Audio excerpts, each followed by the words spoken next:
누가복음 14장 12절부터 14절까지의 말씀입니다. 또 자기를 청한 자에게 이르시되 내가 점심이나 저녁이나 베풀거든 벗이나 형제나 친척이나 부한 이웃을 청하지 말라. 두렵건대 그 사람들이 너를 도로 청하여 내게 가품이 될까 하노라. 잔치를 베풀거든 차라리 가난한 자들과 몸 불편한 자들과 저는 자들과 맹인들을 청하라. 그리하면 그들이 갚을 것이 없으므로 내게 복이 되리니 이는 의인들의 부활 시에 내가 가품을 받겠습니다 하시더라. 아멘. 우리 예수님께서 바리새인 지도자의 집에 지금 청함을 받아가지고 초대를 받아가지고 들어갔습니다. 들어갔는데 예수님만 초대된 것이 아니고 바리새인의 지도자이기 때문에 아마도 어떤 의도는 숨어 있을 수도 있고, 아무튼 초대된 사람들의 면면들을 볼 때에는 그래도 종교적인 신분들이 꽤 있는 사람들입니다. 자, 이제 초대를 했어요. 초대를 하고 난 다음에 바리새인들도 있고 뭐 그러는데, 그들은 예수님이 안식일에 병을 고치는 것을 엿보고 있습니다. 그리고 수족병 들린 사람을 앞에다 딱 세워놨어요. 예수님은 이 수족병 걸린 사람을 고칩니다. 예수님이 이제 그 고치면서 그 자리에 있는 사람들에게 쭉 이야기를 했죠. 야, 안식일에 병을 고치는 것이 옳으냐 옳지 않냐라고 이렇게 접근을 했어요. 그리고 나서 이제 고쳐주었기 때문에 초대된 자리에 이렇게 가보니까는 사람들이 쫙 앉아있는 거예요. 급들이 벌써 달라요. 그래서 바리새인 지도자가 초대를 했으니까는 아무래도 그 지역의 유력 인사들, 뭐 종교적으로든지 정치적으로든지 유력 인사들이 초대를 받아가지고 자리를 이미 다 차지하고 있겠죠. 예수님은 딱 보니까는 자리가 예수님이 어떻게 배치됐는지는 모르지만은 아무튼 예수님이 딱 보았을 때는 이미 높은 자리에는 다 사람들이 딱 자리를 차지하고 있는 것입니다. 그래서 예수님께서 이것을 가지고 지금 말씀을 하시는데, 그 말씀을 하신 다음에 그 다음에 오늘 두 번째로 그 말씀을 이어가지고 주는 말씀은 청한 자, 다시 말하면 초청한 자에게 지금 하시는 말씀입니다. 그러니까 앞에서는 이 잔치에 대해서 청함을 받은 사람들이 높은 자리에 택함을 보시고 그들에게 말씀하셨어요. 하나는 초대를 받은 사람들이 높은 자리에 앉아있기 때문에 그들에게 말씀했고, 두 번째로 말씀하는 것은 초대를 한 사람에게 말씀을 합니다. 그 다음에 이제 세 번째에 가서는 먹는 사람 중에 하나가 이 말을 듣고 이제 음식을 먹어요. 예수님 말씀하시면서도 그냥 초대되어 왔기 때문에 음식을 먹는데, 예수님이 하시는 초청에 대한 이야기를 듣고 난 다음에 하나님 나라에서 떡을 먹는 자는 복되다라고 하니까는 예수님은 또 다시 말씀을 하셔요. 그래서 그때는 하나님 나라 잔치, 천국 잔치에 대해서 이제 말씀합니다. 우리가 보면은 이 누가복음 14장만 보더라도 이 말씀을 우리가 읽을 때에 한 절 한 절 누구에게 지금 말씀을 하느냐, 이런 것에 굉장히 관심을 두어야 됩니다. 오늘 제가 그 누가복음 에베소서를 이렇게 이제 PPT로 만들면서 하나하나 이제 작성을 하면서 치는데, 하나 한 절 한 절의 말씀이 참 은혜롭더라고요. 은혜롭고 또 그렇게 보여지고 누려지니까는 감사하고, 오늘도 본문에서 자기를 청한 자에게 이르신다. 그럼 무슨 이야기를 해야 될까요? 무슨 이야기를? 예수님이 초대받아서 왔는데 이미 다 사람들이 앉아있고 음식을 먹는 그 시간이니까는 자리가, 예수님 앉을 자리가 좀 그래요. 무슨 이야기를 해야 될까요? 아마 우리 같았으면은 뒤집어 엎을 수도 있었겠죠. 그럼 예수님은 하나님의 아들이시잖아요. 예수님은 그리스도이십니다. 그런데요, 참 놀라운 것은 예수님은 이런 때에는 그런 거 안 쓰십니다. 이런 때에는. 우리는 거꾸로 예수님과 늘 거꾸로 가요. 예수님은 이런 데에서는 내가 하나님의 아들이고 그리스도다. 근데 왜 나를 박대해? 예수님은 그런 거 안 하시. 예수님은 속이 좁으신 분이 아니에요. 우리는 속이 좁아가지고 목사가 왔는데 자리도 안 준비해놓고 우리 그러잖아요. 내가 교회에서 어떤 것을 하고 있는데 내가 왔는데 나를 위해서 자리도 안 준비해주고 우리 그러잖아요. 높은 자리에 앉으려고 하는 우리의 본성들이 자리를 잡고 있고 아니라고 하면서도 높은 자리로 가려고 하는 우리의 그 어떤 아담의 옛 본성의 모습이 있잖아요. 그래서 우리는 속이 좁습니다. 속이 좁아가지고 어떻게 그럴 수가 있어. 예수님은 그런 부분에 대해서는 사실 별 관심이 없어요. 원래 오실 때부터 하나님의 아들은 세상으로부터 환영받지를 못했어요. 하나님의 아들이 이 세상에 오면은 구중궁궐보다 더한 왕궁에서 그리고 제국의 황제인 아우구스투스의 그 로마적의 황제였던 아우구스투스보다도 더 존귀한 분인데 원래 아우구스투스의 이름의 뜻이 존귀한 자예요. 세상에서도 로마적의 황제로서 존귀한 자입니다. 근데 그보다 더 존귀하신 그리스도가 오셨는데 주님은 내가 왔는데 이렇게 대접해? 하면서 속 좁게 활동하지 않았습니다. 여기서도 오늘 본문도 똑같아요. 그래서 이제 청한 자에게 하시는 이 말씀의 의미는 굉장히 깊은 의미가 있습니다.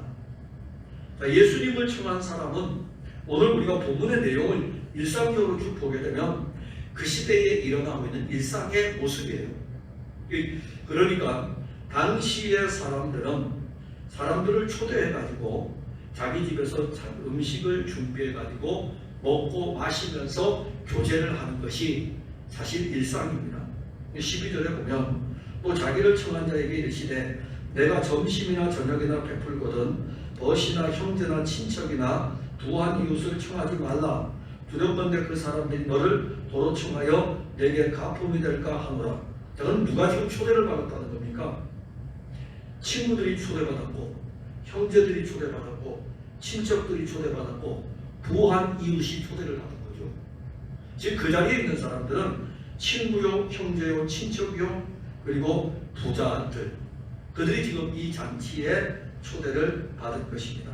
그래서 예수님이 그 부분은 너가 지금 나를 초대를 했는데 내가 이렇게 와서 보니까 여기 초대된 사람들이 너 친구들이고 형제들이고 친척들이고 돈 꽤나 있는 사람들이고 그러면서 이러한 사람들을 청하지 말라. 자, 왜 그렇게 말씀을 하냐면 그 사람들이 너를 도로 청하여 내게 가품이 될까 하노라. 한 끼 불러가지고 식사를 같이 했으니까는 다음에는 저 사람이 나도 한 끼 사줘야지.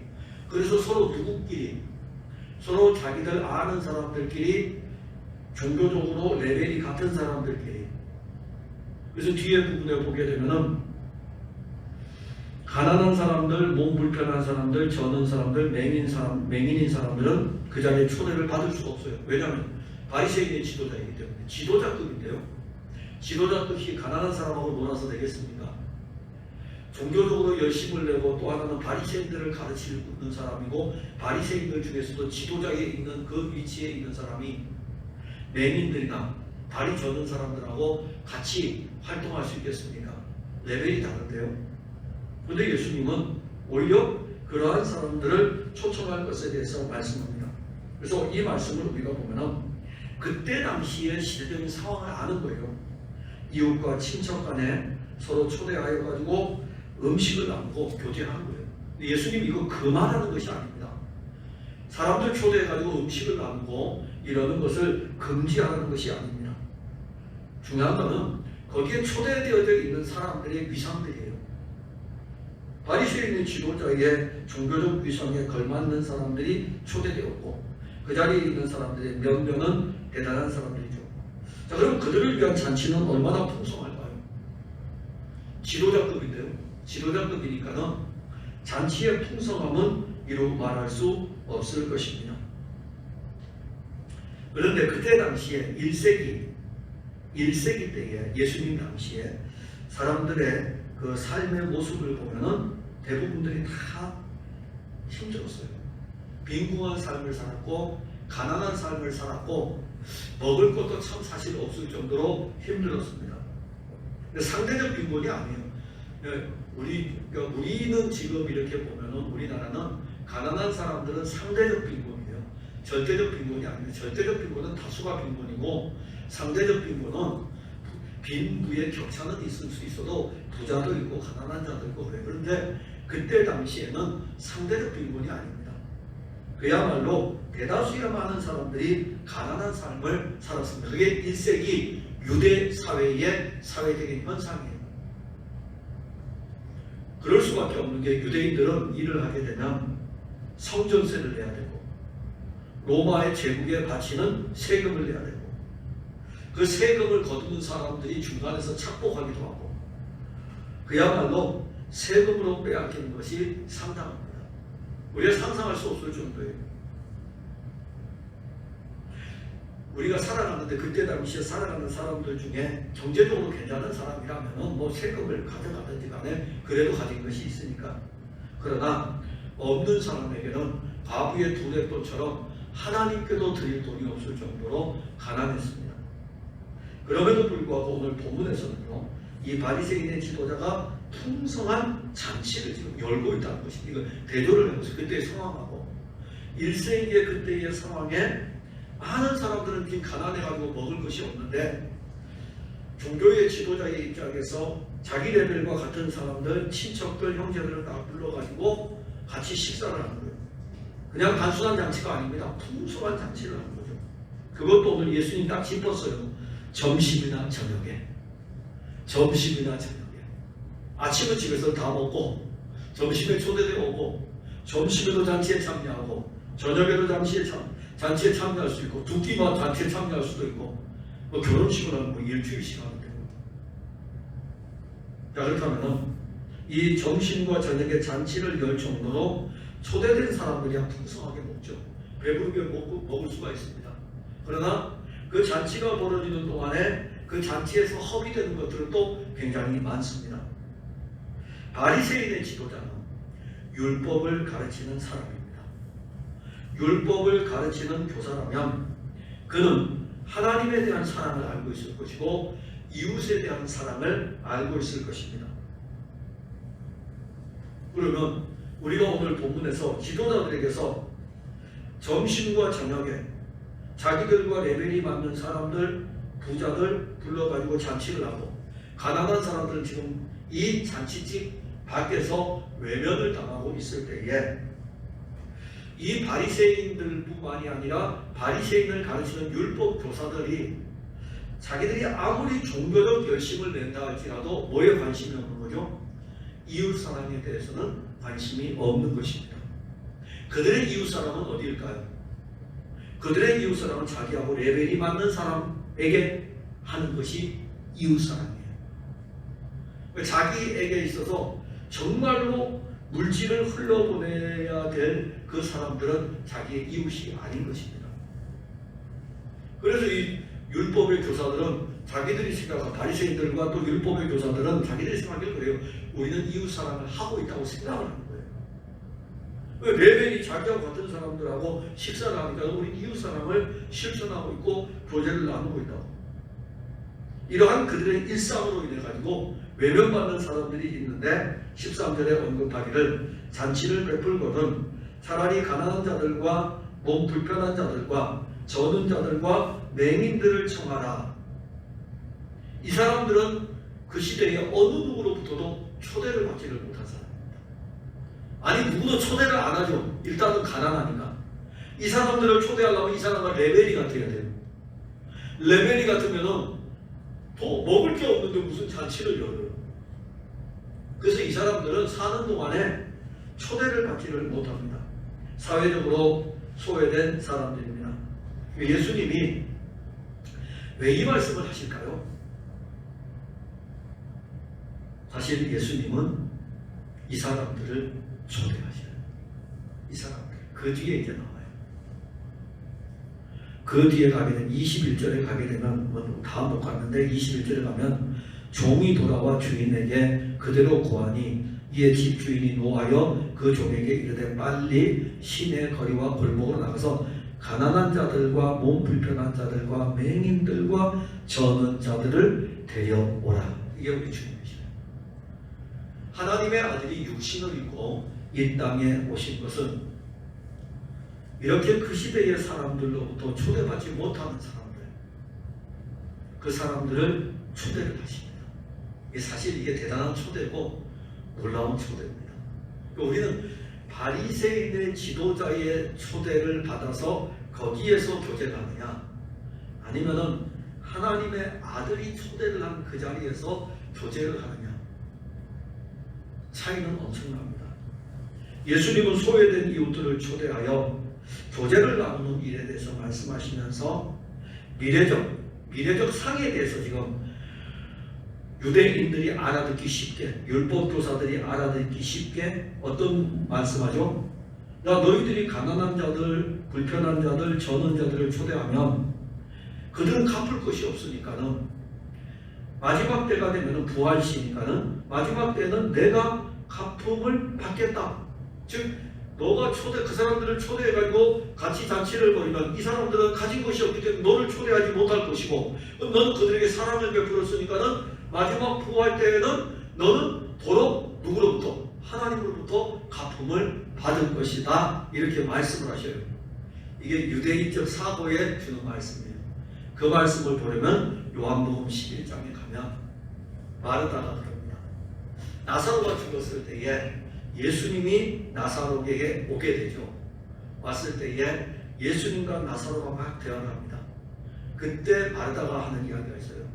예수님이 여기 계셨으면 내 오라비가 죽지 않았을 것입니다. 아니야, 내 오라비가 살 거야. 그게 마르다가 하는 이야기가 압니다. 마지막 날에는 살 것을 압니다. 이게 유대인이에요. 마지막 날에 살 것은 압니다. 그러나 오늘 예수님은 오심으로 말미암아 마지막 날이 진행이 되고 있는 거예요. 주 예수 그리스도께서 오심으로 말미암아 하나님의 나라가 시작이 된 것이고, 주 예수 그리스도께서 오심으로 말미암아 마지막 날이 진행이 되고 있는 것입니다. 그러기에 이것은 유대인들이 생각하는 저 마지막 날에 이루어질 그 일을 이야기하는 것이 아니라, 지금 예수님께서 지금 하시는 말씀은 너희들이 지금 가난한 자들과 함께 나누며 교제를 하는데, 너희들은 지금 이 가난한 자들을 외면하고 있고 나는 이 가난한 자들과 함께 하는데, 이것에 대한 갚음은 지금 그리스도가 계속해서 갚아주시는 거예요. 우리는 늘 신앙생활하면서 주 예수께서 우리를 오늘 갚아주시는 은혜를 만끽하며 살아가야 됩니다. 갚을 만한 제가 초대해 본 적이 없는데요. 아니요, 여러분들을 초대하시는 분을 보시라니까요. 여러분들을 초대하면 우리는 원래 악한 본성을 가져가지고 초대를 잘 안 해요. 근데 예수님께서 오셔서 우리를 초대를 하셨다고요. 그래서 이 말씀이 왜 지금 누가는 이 말씀을 복음서에 데오빌로에게 쓰고 있는가? 데오빌로에게 쓰는 그리스도에 대한 내용입니다. 왜 이 내용을 쓰고 있는가? 여기에서 데오빌로에게 쓰는 글에서 이 말씀이 주는 의미, 영적인 의미는 무엇일까? 하나는 예수님이 이 땅에 오신, 하나님의 아들이 이 땅에 와서 교제를 할 때에는 차별이 없습니다. 차별이 없어요. 자, 하나님의 아들이 육신을 입고 왔어요. 적어도 하나님의 아들이 왔으면 누가 영접을 해야 됩니까? 제국의 황제가 영접을 해야 되겠죠. 아니, 제국의 황제는 로마에 있다 그러면은 유대 땅 베들레헴에서 탄생을 하셨으면 적어도 제국의 황제가 통치자로 위임하여 보낸 총독이라도 맞아줘야 될 거 아닙니까? 분봉왕이었던 헤롯 왕, 그 유대 땅을 다스렸던 왕, 분봉왕이 아니고 왕이었던 헤롯 대왕이 맞아줘야 될 거 아닙니까? 적어도 그 정도는 돼야 레벨이 맞죠. 그런데 예수님이 이 땅에 왔을 적에 어느 누구도 우리 예수님과 교제하는 이 일이 없었어요. 오히려 그들은 예수를 거역했고 예수를 박해했고 그랬습니다.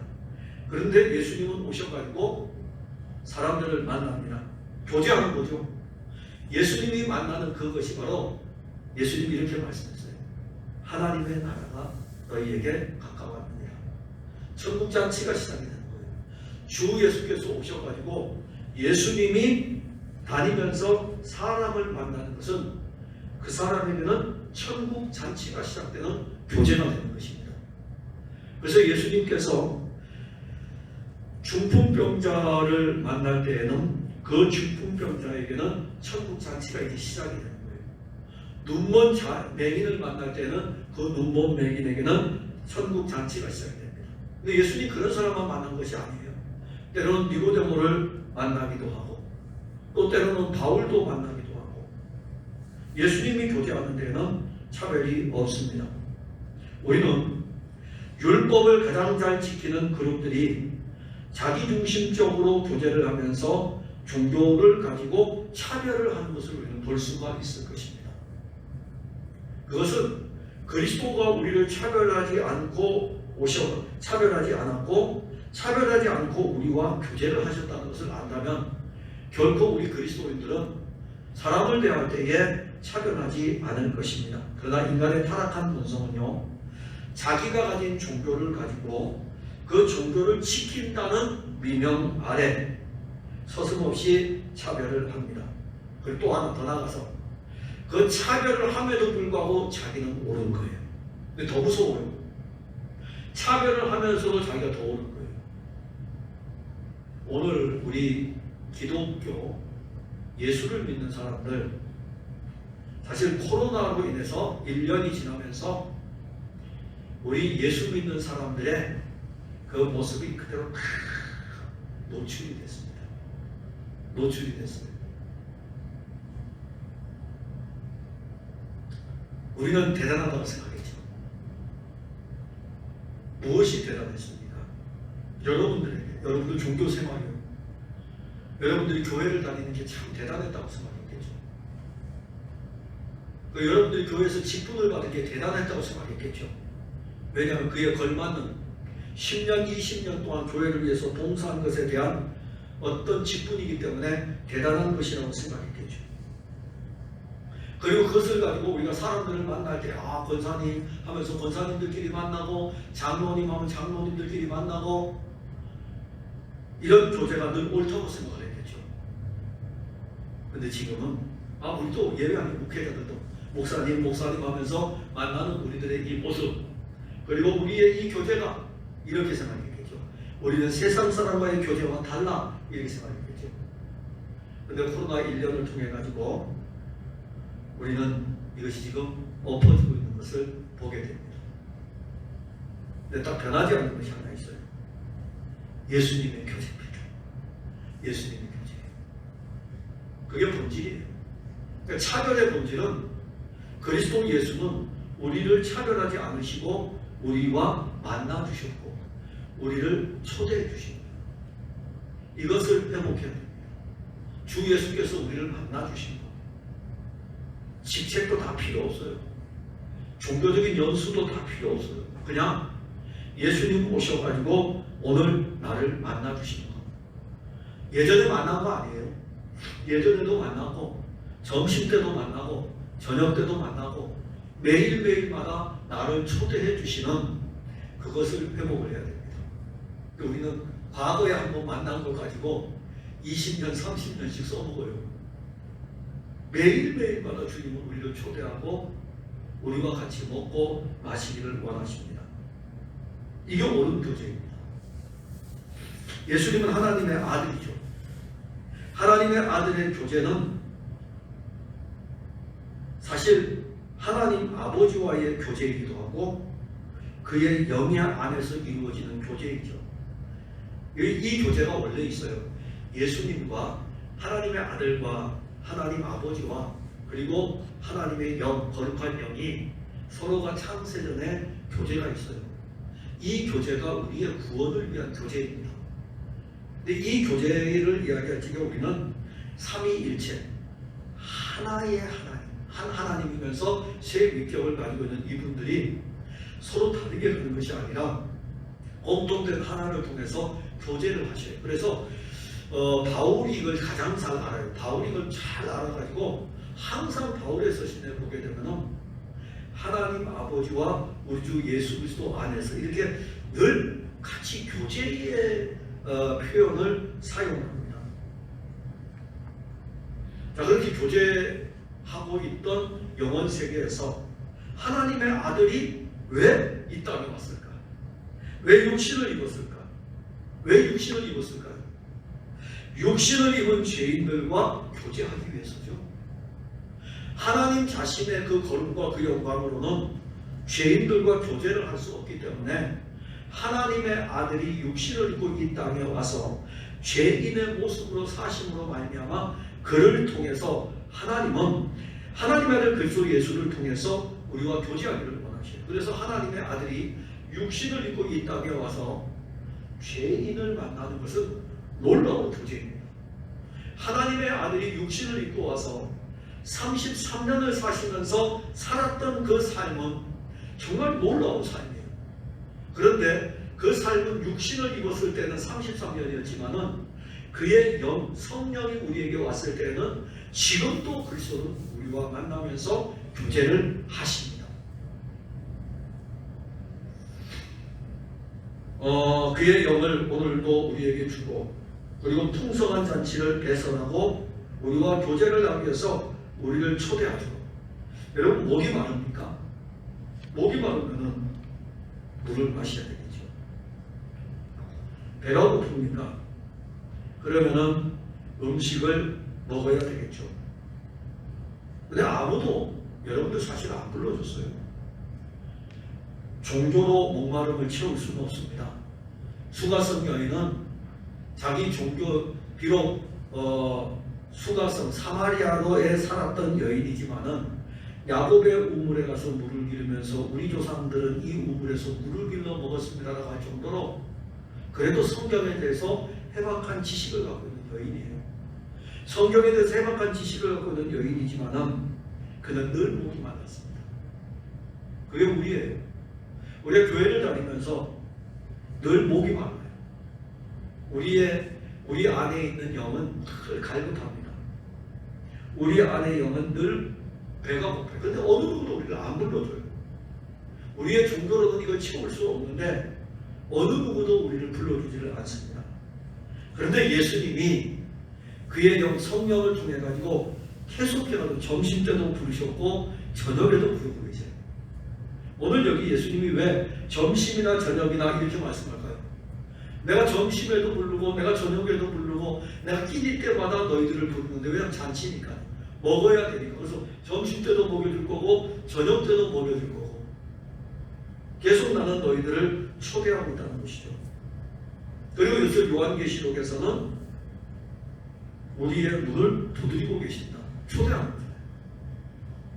요한계시록 3장 20절에 볼지어다 내가 문 밖에 서서 두드리노니 누구든지 내 음성을 듣고 문을 열면 내가 그에게로 들어가 그와 더불어 먹고 그는 나로 더불어 먹으리라. 근데 이 말씀만 보지 마시고 이 말씀은 어느 교회에 준 말씀이냐면 라오디게아 교회에 준 말씀입니다. 라오디게아 교회는요 별로 칭찬을 받지 못하는 성도들이에요. 차지도 않고 더우지도 않고 2021년 대한민국 교인들하고 똑같아요. 피리를 불어도 애국할 줄 모르고 춤출 줄도 모르고 그냥 교회에 앉아가지고 예배 시간에 앉아있다가 예배 시간이 딱 끝나면은 돌아가고 그리스도를 만난 기쁨과 감격도 없이 그냥 그렇게 지나갑니다. 그게 바로 라오디게아 교회예요. 차지도 않고 더웁지도 않은 미지근한 신앙. 이 교회에 주시는 말씀이 그거예요. 내가 문 밖에서 두드리고 있다. 내가 너희들을 초대하고 있다. 나는 너희들에게 들어가고 싶고 나는 너희들에게로 들어가고 싶고 너희들은 내게로 오라 이겁니다. 예수님은 열정적으로 신앙생활을 하고 충성스러운 일꾼들만 초대하지 않았습니다. 열심을 내서 교회에 서야 돼. 그래야 주님이 나를 초대하고 나하고 잔치를 해. 아닙니다. 오히려 이 말씀을 보게 되면 초대에 대한 부분은 이 미지근한 신앙을 가진 이들을 초대하고 있어요. 차지도 않고 뜨겁지도 않는 이들을 초대해가지고 뭘 공급해 주려고요? 그들에게 생명의 양식을 공급해주고 그들에게 영원히 마르지 아니하는 물을 공급해주고 그래서 그들은 나로 더불어 먹고 나는 그로 더불어 먹고 마시면서 서로 교제를 하면서 어떻게 할까요? 차지도 않고 뜨겁지도 않은 그들을 회복시켜주겠다. 그 말씀이죠. 그 말씀이에요. 우리가 신앙이 좀 미지근하고 그러면은 주님의 초대에 대한 기쁘게 응하시면 돼요. 그리고 그분은 말씀으로 우리에게 오셔가지고 양식을 공급해 주시고 생명의 물을 공급해 주셔가지고 우리로 하여금 교제 이렇게 같이 교통을 합니다. 우리는 예수님의 초대에 기쁜 마음으로 나온 사람들입니다. 우리의 잔치의 주인이신 예수님은 점심과 저녁만이 아니라 아침에도 부르시고 점심에도 부르시고 저녁에도 부르십니다. 항상 이분은 만찬의 음식을 두고 교제를 하십니다. 여러분 예수님의 음식이 만찬인 걸 혹시 아십니까? 최후의 만찬. 자, 최후라고 하는 것은 하나님의 아들이 지상에서 제자들과 함께 누리는 마지막 상의 만찬이죠. 저녁에 뭐가 있었을까요? 무엇이요? 또 포도주. 그게 무슨 만찬입니까? 음식이 더 많아야 되는데, 더 풍성해야 되는데, 오히려 유대인들 사회에서 왕이 올 적에 이 왕을 위해서 상을 차릴 때에 떡하고 포도주만 내놓으면 이게 풍성한 만찬이겠습니까? 하물며 하나님의 아들의 마지막 만찬의 자리는 떡하고 포도주밖에 없었습니다. 그런데 이 떡과 포도주가 최후의 만찬이기도 하지만은 풍성한 만찬이었어요. 왜 그럽니까? 이 만찬에 차려진 상 음식이 그리스도 그분이시기 때문에 떡도 그의 몸이고 포도주는 새 언약의 피고 그리스도를 먹고 그리스도를 마시는 것이 최고의 만찬입니다. 우리의 신앙의 최고의 만찬은 그리스도를 먹고 마시는 것입니다. 그러면서 그리스도는 또 자기 자신이 떡과 포도주가 되시면서 자신이 또 이 만찬의 주인이 되셔가지고 자신의 떡과 포도주를 우리에게 주시며 살과 피를 우리에게 주시면서 같이 교제를 하고 있습니다. 우리는 그리스도의 풍성한 사랑의 교제를 알기 때문에 그 다음에는 어떻게 될까요? 이 풍성한 교제는 우리에게서 흘러갑니다. 흘러가는데 흘러감을 통하여 가지고 어떻게 흘러갈까요? 그게 바로 사랑으로 흘러갑니다. 사랑. 그 사랑은 내가 가진 사랑이 아니고 종교가 됐을 때에는 사실 이 잔치로 이야기하면은 레벨이 같은 사람끼리 모여서 잔치를 하겠지만은 이 사랑이 흘러가게 되면 영적으로 가난한 사람들, 영적으로 앞을 보지 못하는 맹인들, 그리고 영적으로 장애를 앓고 있는 사람들, 이들에게 그리스도의 사랑을 공급해 주는 것입니다.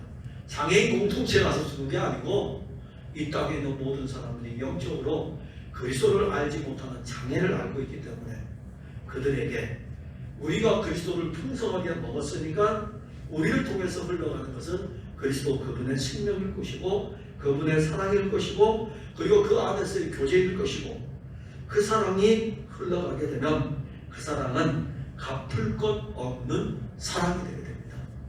그 마지막 때에 주님은 우리에게 무엇로 보상할까요? 이미 우리는 그리스도 예수로 말미암아 다 받았어요. 왜냐하면 그분과 함께 우리는 하나님 아버지의 모든 것을 상속을 받았어요. 이게 우리가 가지고 있는 놀라운 은혜입니다. 우리가 신앙생활하면서 사실 우리에게 주어진 신앙의 여정은 금방금방 이렇게 지나가요. 그리고 짧은 시간 안에 지나가고 그럼에도 불구하고 우리가 놓치는 것이 있어요. 자꾸 종교의 어떤 모습들은 견고한 성을 쌓아가고 또 한면에서는 그리스도 예수에 대한 이 생명은 자꾸 약화가 되어 갑니다. 그래서 예수님께서는 바리새인의 지도자의 집에 와서 바리새인 지도자한테 자기를 청한 자한테 지금 이렇게 이야기하는 거예요. 자기를 청한 자에게, 우리한테 하는 이야기입니다. 종교로 그리스도를 청한 우리에게 말씀하시는 거예요. 야, 나를 종교로 대하지 마라. 나는 생명이고, 나는 영이고, 나는 능력이다. 나는 양식이고, 나는 물이다. 그래서 나를 먹고 마심으로 너가 나하고 교제를 해야 된다. 주님 지금 그렇게 말씀하시는 것입니다. 오늘 우리는 이 말씀을 통해서 예수님의 초청이 이루어진 것을 아시고 우리가 그리스도의 초청 앞에서 그 그리스도와 함께 교제하는 이 은혜 안으로 더 깊이 들어가는 즐거움이 있기를 바랍니다. 기도하겠습니다. 하나님, 은혜와 사랑을 감사합니다. 우리에게는 바리새인 지도자의 모습이 있습니다. 율법교사의 모습이 있습니다. 그래서 우리가 만들어 놓은 어떤 종교의 그 틀 안에, 그리고 그 안에서 우리는 살고 그 안에서 신앙생활을 합니다. 그러다 보니까는 정작 우리가 초대하고 우리가 교제해야 될 그리스도 예수는 우리의 신앙의 걸음에서 잊어버립니다. 오늘 우리에게 오시는 주님, 우리에게 아침과 점심과 저녁에 계속해서 그리스도 예수의 그 생명의 양식을 그리고 넘치는 물을 공급하여 주시고, 그로 인하여서 우리가 기뻐 춤출 뿐만이 아니라 영원한 왕이신 하나님의 아들 예수 그리스도와 교제의 즐거움을 맛보게 하여 주옵소서.